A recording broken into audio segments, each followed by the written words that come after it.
So I want to welcome you to Monday Morning Empowerment. Welcome, welcome, welcome. Welcome to our Gospel Live 365 family. As always, our empowerment sessions is about empowering you, motivating you, inspiring you to be who God has called you to be in this season. You matter. You impact our world wherever you are. So I want you to know that's what we're here for, to encourage. Not only are we here to encourage you, but I want you to be able to encourage others with what you've been receiving in our empowerment sessions. So welcome, welcome, welcome. I want to talk to us on a topic that is very vital. This was given to me in my meditation, and I say, Lord, it's got to be that somebody, if not everybody, somebody needs to be encouraged in this area. And I know a lot is going on in our lives, either directly to us or people around us. So what I'm going to share with you on this morning is going to be pivotal in our going forward. And the topic I want to talk to you about on this morning is get up and get going. Get up and get going. You know, something happened.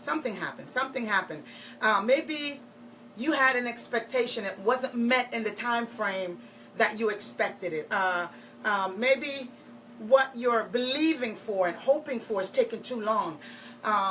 Maybe tragedy has recently hit your life, or maybe you made a mistake and you think it's unforgivable. Or maybe someone walked out of your life and that's it. You're just gonna throw up your hands and give up. Or maybe you're just down and out. You're just tired.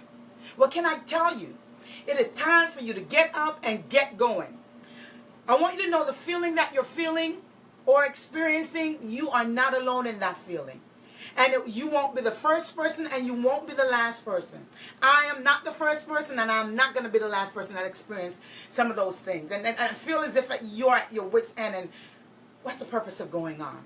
Well, I'm here to encourage you today to get up and get going. Say to yourself, get up, get going. Now, sometimes we get disappointed in life, but we are not alone, as I said before. There's a prophet in the Old Testament by the name of Elijah. And when you get a chance, go and read the story, especially from chapter 17 all the way to 19. Well, guess what? He had a great manifestation of God's glory.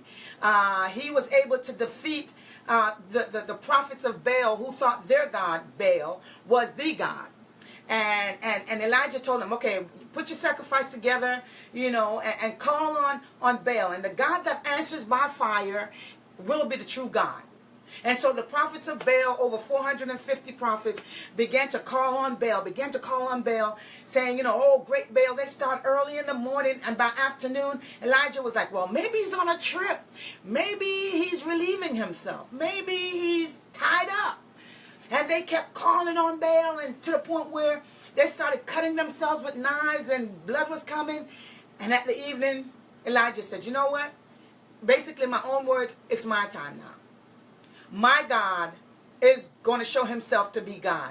So he had them restore the altar, put 12 bullocks on the altar, basically like bulls, rams on the altar. Not only that, he said, you know what? I want you to fill up the sacrifice and the trench around the sacrifice with water. And he asked them to do it 3 times. So the offering was drenched with water. And he cried to God. And fire came down from heaven, not only consumed the sacrifice, but also lit up the water in the trench. The water didn't put the fire out. The fire put the water out. And at that point, God was seen as the true God. And of course, the king at that time was Ahab. And he came home and told his wife Jezebel. She was the queen at the time. And she said, you know what? Don't worry about it. We're going to fix this. So she sent word to Elijah that says, this time tomorrow, you will be killed. No later than this time tomorrow. So a threatening word came. A disappointing word came. What Elijah intended to see happen, for the people of Israel, he now turned it to himself. And he felt threatened. He knew his life was in danger. He felt his life was in danger. You know what he did? He ran. And you know what else he did? He sat under a tree. And you know what else he did? He cried to God. He said, God, I don't want to live anymore. Kill me, kill me. Might as well I go home and be with my ancestors. Just from one word of discouragement, one word of threatening. And he had just seen the manifestation of God in such a huge way. And he ran because of a threat and wanted to die and wanted to give up because of a threat. And let me tell you, that's in chapter 19. And then I'm going to read verse 5 to you. I think it's verse 5. Yes, he said, he came to a tree and collapsed in its shade, wanting in the worst way to be done with it all, just to die. This is from the Message Bible. And he said, enough of this, God. Take my life. I'm ready to join my ancestors in the grave. Then the latter part of verse 5 says, suddenly an angel shook him and told him, come on, get up. What are you doing? What are you doing? Get up and eat. So he got up, and when he looked, there were freshly baked bread on the stone, warm stone, and water to drink. And he went back to sleep again. I guess he resolved again, this is not worth it. I just got bad news. I just want to go. I just want to die and be with my ancestors. And the angel came back, verse 7, and shook him again and said, get up and eat some more. You've got a long journey ahead of you. Can I tell you, God is saying to you today, no matter what news you received, no matter what you just experienced, no matter what has been happening around you, get up and get going. You're about to walk into greatness. We've been saying this over and over and over again. You're about to come into greatness. It may not be in a time frame like tomorrow, like we're expecting it tomorrow, but it's coming. So get up and get going. Get up and keep going. Do not become complacent. Do not become so overwhelmed that you just want to end it all, that you just want to sit and just go to be with God. This is not the time. We need you. Get up and get going. Shake yourself. Get up and get going. This is not a time for you to be so overwhelmed that you abandon your hope. You abandon your future. You abandon your destiny. You abandon your dreams. This is not the time. We need you. It's time to get up and get going. Yes, the news was bad. Yes, that loved one that you love so much died. Yes, that relationship you thought that was going to last ended. Yes, that friend walked out on you or that friend betrayed you.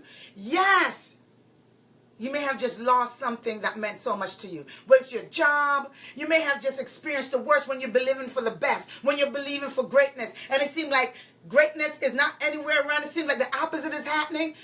Hewlett, what are you saying to me? I know what I'm saying. I know what I'm experiencing. There's failure all around me. Yes, I'm hearing you, but I know what I'm experiencing. Guess what? God knows what you are experiencing, and he sent me to tell you it's time for you to get up and get going. Stop wallowing, as my mother would say. Stop wallowing in self-pity.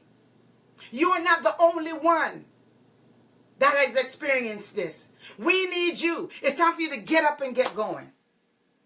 It's not that God is insensitive or I'm insensitive. It's because your future is riding on your keeping going. Your future and your destiny rides on your getting up. Even if you got to physically get up to imitate what you need to get up in your spirit. If you need to get up physically and shake yourself so that your spirit man can embrace that truth. Get up and get going. You know, when I used to teach English in Fairfax County, every February was Black History Month, and there was a particular author. I had quite a few, but there was a particular author that I really enjoyed doing his literary work with the students. And one of them is Langston Hughes, and he wrote a poem. It's called Mother to Son. Now, he doesn't give the background as to what the son complained about or what was troubling the son, but from the response of the mother to the son, you know something happened. Something happened where he wanted to give up. Something happened where he wanted to throw up his hands and just walk away and said, enough, just like Elijah, enough of this, God, take my life. Something happened. And here is the encouragement of the mother to the son. And it's called Mother to Son by Langston Hughes. It was written in 1922. And this is how it goes. She says to her son, well, son, I'll tell you. Life for me ain't been no crystal stair. It had tacks in it and splinters and boards torn up and places with no carpet. Bare. But all the time, I've been climbing on and turning corners and sometimes going in the dark where there ain't been no light. So boy, don't you turn back. Don't you sit down on them steps because you finds it kind of hard. Don't you fall now. For I've been going, honey. I've been going. I'm still climbing. And life for me ain't been no crystal stair. This poem is very powerful because the mother is saying to the son, I'm going.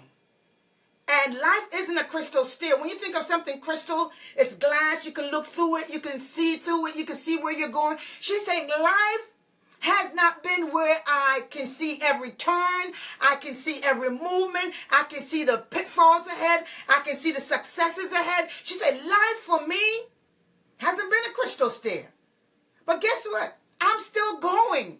She said not only that, my stairs has had tacks in it. I've been cut by my stairs. It even had splinters where I may have accidentally rubbed up against the railing of the stairs and got splinter in my hand. Maybe a friend accidentally harmed you or hurt you. Maybe, you know, there have been boards torn up. Maybe there were gaps in your life. Maybe there were empty spots where you expected folk to be and they weren't. She said, there have been, in my life, in these stairs that I'm climbing, it's not crystal. I can't see ahead. It's had boards torn up. But she said, and it's been where it's been dark. I couldn't even see. And I've even been places, she said, on these stairs where there weren't any carpets. The possibility of my slipping and falling was right in front of me. It was bare. Nothing to hold on to. Nothing to grip me. But guess what? She said to her son, I'm still climbing. I'm still going. And she said, I've been places where there ain't been no light. I couldn't see ahead of me. I didn't know how provision was going to be made. I didn't know if God was going to make a way. This is my interpretation of it, of course, what I gathered from the poem. It's been dark where there ain't been no light. I haven't had the folk around me that I expected to be around me. But guess what? Although I couldn't see, I kept going. Although I couldn't figure out all the issues, all the problems, and get all the answers to the problem, I kept going. She said, I kept going. So she says to her son, it's almost a command in an encouraging way. Don't you sit down on those steps. Do not sit down. Because you know what? If you sit down, you're going to get comfortable. You're going to get comfortable being stuck and not fulfilling your purpose and your destiny. It's time to get up and get going. She said, don't sit on the steps. Because you find it kind of hard. Things are heavy on you. Things are perplexing. Things are falling apart or look like they are. She said, no. This is not a time for you to quit. This is not a time for you to sit down and feel sorry for yourself. No. She said, keep going. She said, and not only that, don't fall. Be careful now. Don't sit down and don't fall. If you keep going, there's a way going to be made for you. If you keep going, there's an opening that's going to be created for you. If you keep going, there's a door that's going to open up for you. To me, you can look back and you will be able to look back on your life, on this situation, and see how you've overcome.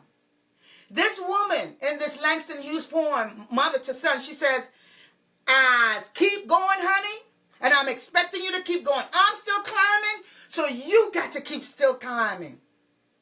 And she said, for life ain't been no crystal stair for me. It's been hard, but I'm not going to quit. So get up and get going. Okay, I hear you, Hewlett. I hear you. I know all what you're saying is true, but you just don't understand. Well, can you remove yourself from you for a moment and try to see yourself on the balcony level and see all your circle of influence and all the people who are rooting for you and all the people that have such great expectation for you and all the people that you have impacted in the past and all the people that you're currently impacting, And then look further up now, beyond the balcony, and see your God cheering you on. See your God holding your hand. Seeing your God carrying you when you couldn't walk on your own. Come on now, get up and get going. Now, how do I get up and get going? I just gave you a scenario, a strategy. Take yourself out the situation, look into the eye of the Spirit, and see your greatness. See those who are cheering you on. See those who are looking to you. See yourself moving ahead. So one way to also help you to get up and get going, focus on the promise God gave you. Focus on that goal you have. Focus on the aspiration that you have. Not only that, focus on the end result. See yourself at the finish line. See yourself accomplishing that thing. See yourself as if you're already there. Get up and get going. Not only that, remember the promise God gave you. Remember the promise God gave you? Reflect. Go into that journal where you wrote down what he said to do, where you felt that unction, that inspiration, and you wrote out that thing. Go back and look at it. And then look at how far you've come. Then look at how much you have grown. Then look at how much you have helped others. Then look at your legacy that's on the way. Because see, everything we do, the people we impact, people are going to have a legacy when you and I are no longer here. When God takes us home, we leave a legacy. And we do not want to leave a legacy of one who gave up, one who couldn't finish the course, one who couldn't hold on to see what the end is. You and I, we're getting up and we're getting going. And not only that, our obedience to God. We said, God, yes. How many of you has told God yes? He's holding us to that yes. And he's willing to help us accomplish that yes. Total abandonment. That's what yes says. Total vulnerability. That's what yes says. So I encourage you on today. Get up and get going. I know you're hurt, but get up and get going. You're close. Now, our close may not be God's close, but if we keep thinking we are close, we will keep going. Because every time we move, God moves with us. And the more we move and he moves with us, before long, we're right there. He said he'd never leave you nor forsake you. Get back into the game of life. This is not a time to sit down on those stairs. This is not a time to sit down and give up. This is a time to hold on and say, God, I don't know what to do, but I believe you got me. Get up and get going. Just like the angel told Elijah after that huge miraculous feat by God against the fictitious or the false god of Baal and his prophets. And Elijah ran and wanted to give up. Powerful man of God. What does that say to you? It says that we all go through these emotional crises. No matter how anointed we are, no matter how popular we are, no matter how loved we are, we get to the point where we want to give up. But God is encouraging us today. Get up and get going. The journey is great. There's much for you to accomplish. There's much for you to get done. All right? So don't give up. Get up. Come on now. Come on. Say to yourself, I'm going to get up and I'm going to get going. I'm going to get up and I'm getting going. I'm up and I'm going to go. Why? Because I promised God that I'm going to stay the course. Why? Because I'm leaving a legacy. Why? Because greater is he that is in me than he that is in the word. This is when the word becomes alive to us. The word becomes alive to us when we begin to believe and live it out.